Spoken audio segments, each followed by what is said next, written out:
Ya, Assalamualaikum warahmatullahi wabarakatuh. Ya, pada kesempatan kali ini, Bapak akan menjelaskan tentang materi logo ya, yang akan kalian pelajari dan kalian kerjakan dalam praktiknya. Oke, silakan kalian buka buku catatannya, kalian tonton video ini, dan juga kalian catat materi yang ada di dalam video ini ya. Oke, dari judul kita ada materi logo ya, seni rupa.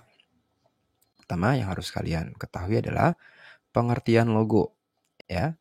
Pengertian logo menurut para ahli, logo adalah simbol khas dari sebuah perusahaan, jasa, objek ide publikasi, orang atau layanan. Adam Mirioka. Ya, silakan kalian catat dulu di buku catatan kalian. Oke, jika sudah, kita lanjut ke pengertian secara umum ya. Pengertian secara umum, logo merupakan unsur grafis yang meliputi huruf bergambar, simbol, dan tanda yang memiliki arti tertentu atau suatu perusahaan, daerah, perkumpulan, produk, negara, dan hal lain-lainnya yang mudah diingat untuk mewakili nama sebenarnya.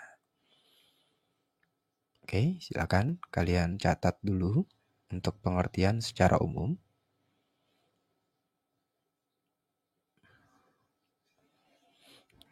Oke, jika sudah, kita lanjut lagi. Ya, logo secara garis besar dibagi menjadi 3. Ya, silakan kalian catat. Oke. Logo dibagi menjadi 3. Pertama ada logo type, ada logogram, dan logo type dan logogram. Ya, logo type ini adalah logo yang hanya berisikan tulisan atau tipografi saja. Jadi coba kalian bayangkan logo yang hanya berisikan tulisan saja. Ya, silakan dicatat. Lalu kedua ada logogram, logo yang hanya berisikan gambar saja. Kira-kira logo apa yang berisikan gambar saja, tidak ada tipografinya. Yang ketiga ada logo type dan logogram. Ini kombinasi ya antara type dan gram. Logo yang berisikan tulisan dan juga gambar. Ya, terdapat gambar dan tulisan di logo yang ketiga ini. Oke, silakan kalian catat. Oke, jika sudah, kita lanjut lagi ya. Ini lebih spesifik lagi ya. Di sini banyak ciri-cirinya. Secara spesifik, logo dibagi menjadi 7 ya. Oke, sambil kalian catat. Pertama ada wordmark logo ya. Wordmark logo ya. Ini adalah contoh-contohnya dan ini adalah pengertiannya. Merupakan logo yang dibentuk hanya dengan menggunakan teks nama perusahaan sebagai tanda pengenalnya tanpa menambahkan ornamen berupa simbol atau lain-lain. Dalam logo jenis ini, perusahaan menyampaikan filosofinya dengan memainkan jenis teks dan warna yang terkadang perusahaan juga menyisipkan pesan khusus dalam white space ya. Ya, jadi kalian garis bawahi catatannya yang Bapak berikan teks tebal ya. Jadi kalian cukup hafal ininya saja nih ya. Oke, kita balik lagi ke sini ya. Oke, kita kembali ke sini ya. Bisa kalian lihat di sini. Di sini ada logo Facebook, Google di sini, Microsoft, Coca-Cola, FedEx ya. Oke, di sini kalau kalian lihat ciri yang pertama adalah dia tidak ada gambar sama sekali. Hanya ada nama perusahaan. Jadi dari kelompok yang sudah mendapatkan jenis logo ini dan memiliki nama yang sudah kalian dapatkan kemarin, itu namanya kalian tulis semua ya. Boleh dirubah sedikit untuk tipografinya. Misalnya kalian cari font yang menurut kalian cocok, bagus, boleh kalian gunakan ya. Lalu boleh kalian modifikasi ya, dia punya ya, jambulnya boleh dipanjangkan atau dia punya ekor boleh dipanjangkan ya, hingga membentuk sebuah bentuk juga boleh ya. Yang terpenting tidak boleh ada gambar. Misalnya contoh, di sini kamu kasih gambar buku atau gambar pesawat kertas, itu tidak boleh ya. Jadi murni hanya tulisan saja. Dibedakan warnanya juga boleh ya. Oke, sampai sini ada Bisa dimengerti? Kalau bisa dimengerti, kita lanjut ke logo yang kedua. Ya, di sini ada pictorial mark logo. Oke, bedanya dengan yang sebelumnya, kalau kalian perhatikan, kalian cermati, ya. Di sini terdapat gambar yang bisa kita kenali. Beda dengan yang sebelumnya. Sebelumnya hanya tulisan saja, ya. Dan bedanya ini dengan gambar yang lain adalah logo yang lain. Logonya bisa berdiri sendiri tanpa ada tulisannya.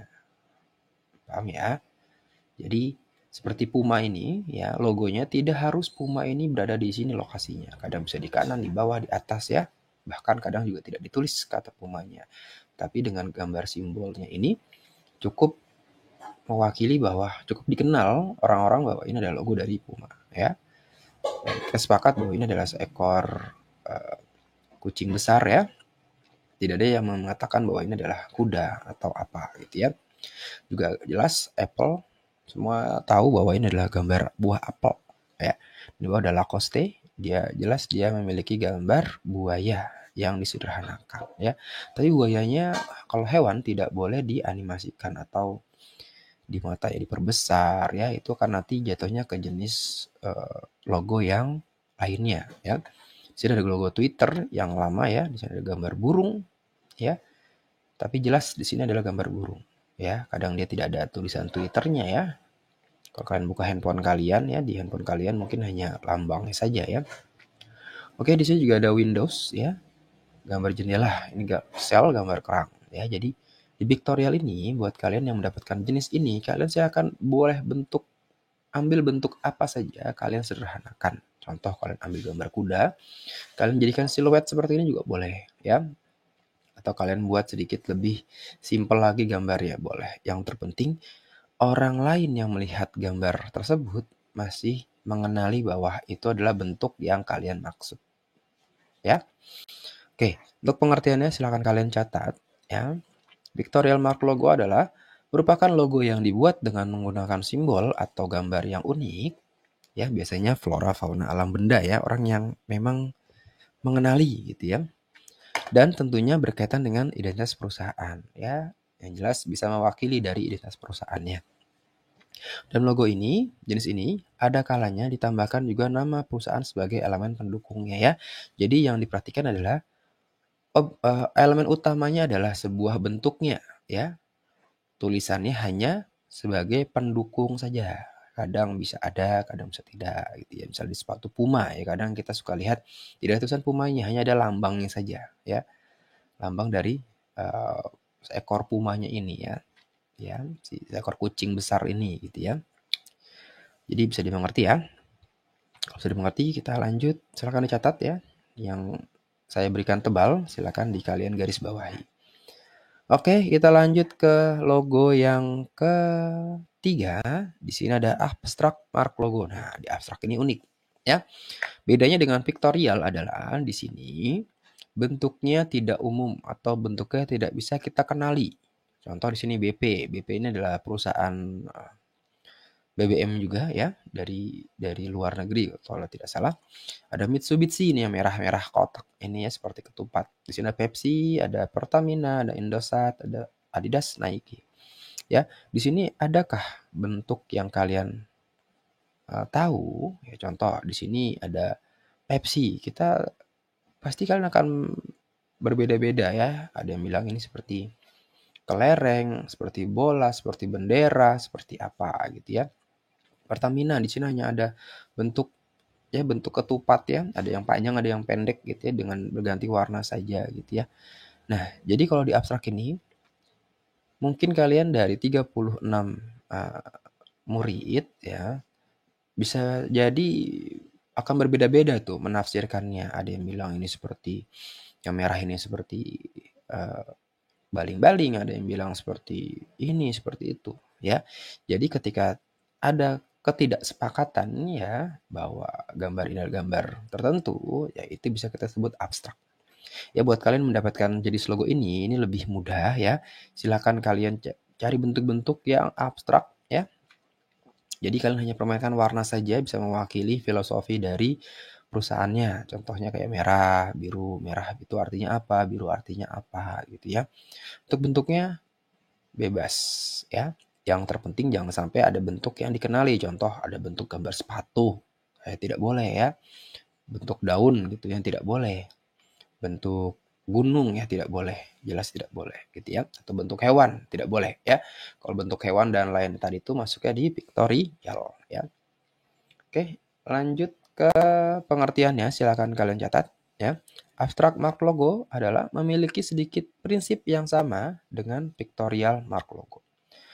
Kedua jenis logo ini sama-sama menggunakan gambar sebagai elemen utamanya. Namun pada abstrak mark logo, logo biasanya menggunakan bentuk-bentuk atau simbol-simbol yang abstrak ya tidak dikenali gitu ya dalam menyampaikan filosofi perusahaannya ya. Oke, silakan kalian catat di buku kalian. Ya, silakan kalian pause dulu video ini. Oke, lanjut lagi ke berikutnya. Kita lanjut lagi ke logo keempat. Nah, coba kalian perhatikan dulu. Saya kasih waktu 3 detik untuk memperhatikan bedanya apa dengan logo-logo sebelumnya. Oke.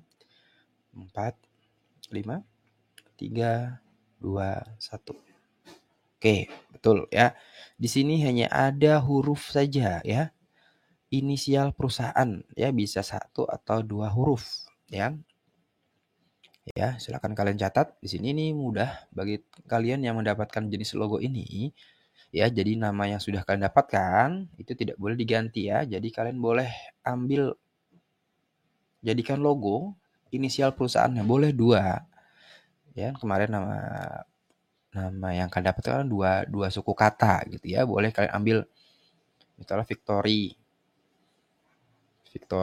apa gitu ya. Victory Fire misalnya F gitu, atau V doang ya boleh ya seperti ini. HP ada Unilever ya, disingkat jadi inisialnya hanya U saja. Jadi U-nya ini boleh kita dekoratif, tidak, yang terpenting tidak boleh ada gambar di situ ya. Ya, hurufnya hanya 1 atau 2 huruf. Tidak boleh 3, 4 itu tidak boleh, itu sudah beda lagi ya. Oke, silakan kalian catat dulu. Logo yang dibuat dengan menggunakan 1 atau 2 huruf inisial perusahaan ya, yang sudah dibentuk sedemikian rupa sebagai elemen utama dan ditambahkan gambar atau bentuk lain sebagai elemen pendukungnya. Dalam logo jenis ini bisa juga disisipkan nama perusahaan sebagai penguatnya ya, kadang seperti Unilever ada gambar U-nya besar, ada tulisan Unilever kecil, jadi pendukung saja ya, kadang ada kadang tidak juga boleh ya. Lanjut ke nomor 5. Oke, emblem.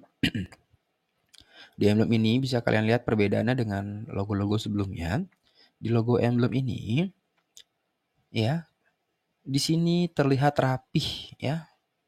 Rapi, seimbang ya, simetris ya. Dan juga terlihat lebih mewah gitu ya. Nah, silakan kalian catat pengertiannya. Logo jenis ini banyak ditemukan pada klub sepak bola ya. Logo klub sepak bola semua menggunakan ini. Tidak ada yang tidak menggunakan emblem ya. Semua emblem. Ya. Juga perusahaan otomotif ya, biasa otomotif mobil itu ya. Pada dasarnya, tapi tidak semua brand otomotif ya dia menggunakan emblem ya. Nah, ya ada juga ya seperti Range Rover gitu kan hanya tulisan. Ya itu masuknya ke apa namanya? Ke wordmark yang pertama ya, hanya tulisan saja ya. Nah, di sini menggunakan shield. Nah, ini shield ini adalah tameng ya. Kalau kalian kan Captain America ya, senjatanya adalah tameng, perisai atau shield gitu ya. Sebagai dasar logonya. Nah, kamu boleh buat apa saja di dalamnya, nama perusahaan atau gambar-gambar di dalamnya boleh, yang terpenting tidak keluar dari tamengnya atau perisainya. Perisai itu ada yang bulat, ada yang seperti Lamborghini ya, tajam-tajam ke bawah, itu juga boleh ya. Yang penting masih bentuk umum dari sebuah perisai. Ya, boleh ada gambar seperti Chelsea, di sini ada maskotnya gitu ya.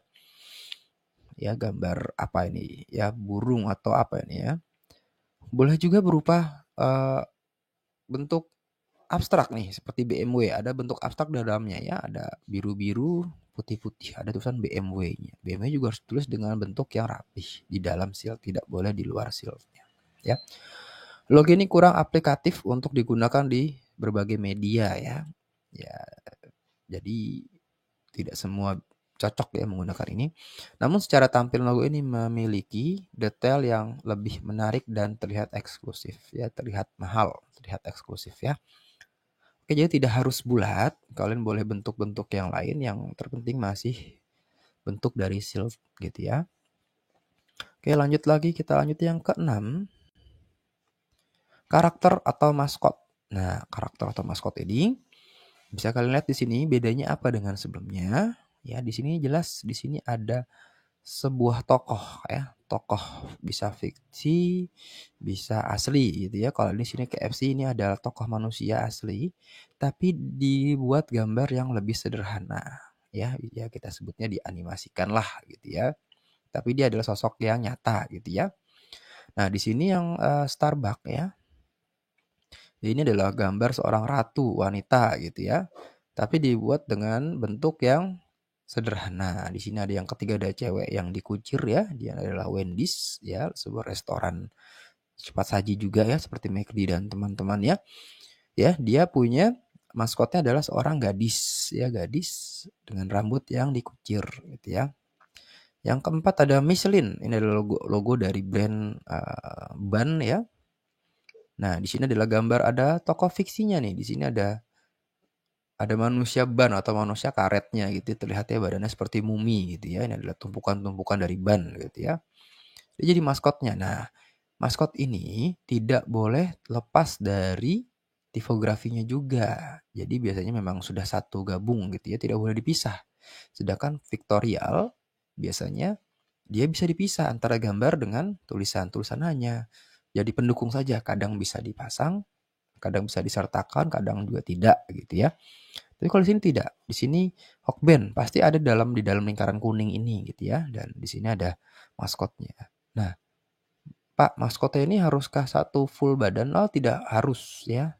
Bisa juga kamu hanya gambar kepalanya saja, setengah badan. Full body juga boleh, seperti Michelin ini ya, bisa juga. Apakah harus bulat? Tidak harus bulat. Lihat seperti Michelin ini bisa panjang ke samping juga boleh ya. Jadi tidak harus bulat ya. Jadi kalian cari bentuk yang menarik ya. Yang terpenting adalah gambar maskot dengan logonya tidak boleh dipisah. Contohnya Mixu ya. Kalian tahu es krim Mixu itu kalau kalian lihat di billboard atau di apa namanya di restorannya, dia itu pasti ada maskotnya dan juga ada tulisan Mixunya, itu tidak boleh dipisah ya. Jadi itu jelas adalah maskot atau karakter logo. Oke, sampai sini ada pertanyaan. Kalau ada pertanyaan silakan tulis di kolom komentar ya. Oke, yang keenam, maaf ya, ini pengertiannya ya. Silakan kalian catat dulu. Menggunakan maskot sebagai elemen utamanya, meskipun sedikit susah jika diaplikasikan ke beberapa media. Tapi justru logo ini lebih banyak disukai orang-orang karena keunikannya dengan kemampuannya untuk menyita perhatian yang lebih baik daripada jenis logo lainnya. Biasanya perusahaan yang menggunakan logo jenis ini akan lebih mudah dikenali ya, karena lebih mudah diingat lah gitu ya logonya nih ya, karena animasi itu akan lebih mudah diingat dibandingkan gambar-gambar saja. Oke, silakan dicatat. Jika sudah, kita lanjut ke logo yang terakhir. Combination mark logo. Oke, di sini combination dari kata kombinasi. Jadi semuanya campur-campur nih ya. Bisa kalian di sini ada tipografi, ada gambar pictorial juga, ada bentuk abstrak juga, digabungin aja semua tuh ya. Contoh, di sini Taco Bell.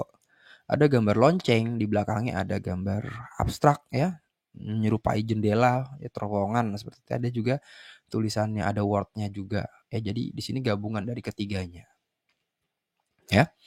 Domino pizza, ada gambar dadu, ada gambar domino pizza dan ada gambar kotak abstrak di belakangnya ya. Jadi di sini lebih mudah ya. Intinya kalian cari tipografi yang bagus. Ya, kalian pilih, kalian buat dulu sketsanya.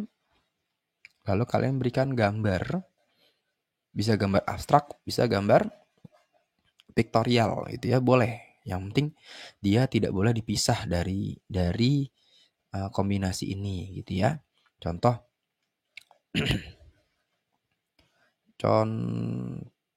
Contohnya Burger King gitu ya. Kita tidak bukan pernah melihat hanya ada tulisan Burger King saja, tapi pasti ada gambar rotinya, ada gambar lingkarannya. Seperti itu ya. Oke, jika ada pertanyaan silakan kalian tulis di kolom komentar. Oke, ini pengertiannya silakan kalian tulis. Sama seperti namanya, logo ini tercipta hasil kombinasi wordmark atau lettermark dengan logo simbol abstrak maupun maskot. Ya, tapi tidak dominan maskotnya ya. Kalau maskotnya terlalu besar ya masuknya ke maskot atau karakter. Kalau sudah kalian catat, oke silakan. Kita akan latihan dulu sedikit ya. Oke, sekarang kita latihan mengenal logo. Sudah siap? Saya kasih waktu 3 detik untuk menjawab. Logo apa ini? Masuk ke jenis apa? 1, 2, 3. Jawab ya. Lanjut. Ya, ini adalah combination mark logo. Lanjut ke logo berikutnya.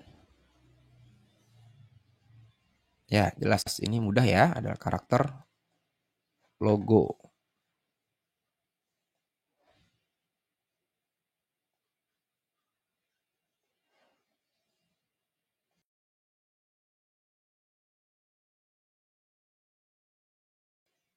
Oke, lanjut lagi sini ada abstrak logo ya. Bahwa ini jelas abstrak ya. Logo berikutnya. Ya, oke ini juga abstrak. Oke, lanjut lagi ke logo berikutnya. Ayo, ini adalah masuk ke jenis yang mana? 3, 2, 1. Oke, di sini adalah masuk ke pictorial karena dia jelas adalah gambar burung. Orang semua mengenali bahwa dia adalah gambar burung yang disederhanakan ya. Oke, lanjut lagi ke logo berikutnya. Masuk ke jenis yang mana? Ya, 1 atau 2 huruf. Ya, dia masuk ke letter. Lanjut lagi ke logo berikutnya. Oke, sama ya. Inisial perusahaan 1 sampai 2 huruf. Masuknya ke letter. Oke, lagi lanjut yang terakhir. Masuk ke manakah logo ini? Ya, ada matanya, ada mulutnya ya, dibuat fiksi. Masuknya ke maskot atau karakter logo. Oke, terima kasih ya. Oke, perhatikan lagi. Bapak akan menjelaskan ya untuk schedule kita praktik ya, presentasi. Jadi selama liburan tolong diselesaikan ya, Ya, kita sudah libur dari tanggal 4 ya, 4 kita masuk di tanggal 18 ya, 18 kita nanti halal bihalal. Ya, lanjut ke P5 sampai tanggal 25. Di tanggal 26 ini kurang lebih ada jadwal kelas 9 untuk istighozah. Mungkin kalian bisa jadi belajar di rumah. Tapi ingat, belajar di rumah bukan libur ya. Jadi kalian selesaikan kerja kelompok kalau perlu ya, selesaikan. Ya. Oke, nanti lanjut di bulan Mei ya. Di bulan Mei kita presentasi untuk kelompok 1, 2 dan 3. Jadi perhatikan lagi kelompok 1, 2 dan 3 disiapkan semuanya ya, presentasinya disiapkan ya. Dan semua propertinya disiapkan dan juga kostumnya disiapkan ya. Lalu grup 4, 5, 6 bantu untuk display. Saya kasih nilai 20 poin untuk display ya. Jadi ketika grup 1 dan 2 dan 3 yang presentasi saat itu, saya kasih waktu setengah jam untuk mereka menyiapkan semua persiapannya ya, dari kostumnya, dari materinya semua gitu ya. Dan grup 4, 5, 6 semua di kelas menggeser-geser semua mejanya, memasangkan kainnya, memasangkan mejanya dan semuanya dikerjakan oleh kalian ya. Jadi kalian mendukung, dan yang tidak masuk tidak dapat nilai 20. Jadi ini saya kasih nilai 20 untuk display ya. Jadi kamu tidak masuk, ya kurang nilainya. Berarti kamu harus presentasinya harus bagus. Dan nilainya maksimal 80 saja karena kamu sudah kehilangan nilai 20. Ya. Jadi tolong kalian lebih semangat lagi ya agar saat hari H kalian fit, tidak ada yang tidak masuk, semua masuk ya. Karena kalau tidak masuk kalian akan repot sendiri. Jika yang tidak bekerja ya nanti kan saya buatkan kelompok sendiri. Kalian mau buat ulang dari awal dan presentasi sendiri ya. Kalau yang bekerja tapi tidak masuk saat hari H atau tidak bawa bajunya, tidak bawa apanya gitu ya, tetap ya boleh presentasi di hari lain tanpa membuat materi ulang. Jadi kamu boleh bawakan materi kelompoknya ya di situ. Ya, jadi tolong usahakan kalau kalian semangat ya, kalian positif gitu ya, otomatis insya Allah hari H kalian juga nggak akan sakit lah gitu ya, biar dapat nilai maksimal gitu ya. Oke, ya kita sudah pilih ya jenis logo ya, kita udah undi kemarin. Jadi nama-nama ini tidak boleh kalian ganti ya, tidak boleh diganti. Harus kalian tulis, tergantung dari jenis logonya. Oke, sekian. Kalau ada pertanyaan silakan ditanyakan di grup kelas ya. Jangan japri kalau bisa di grup kelas biar yang lain punya pertanyaan yang sama bisa mengetahui juga gitu ya. Jadi lebih mudah lah gitu ya. Kalau yang lain yang malu bertanya kan sudah diwakili dengan kamu yang sudah bertanya. Paham ya? Oke, jika ada pertanyaan bisa kalian tulis di kolom komentar atau di grup ya, di grup Seni Rupa. Oke, sekian. Sampai jumpa di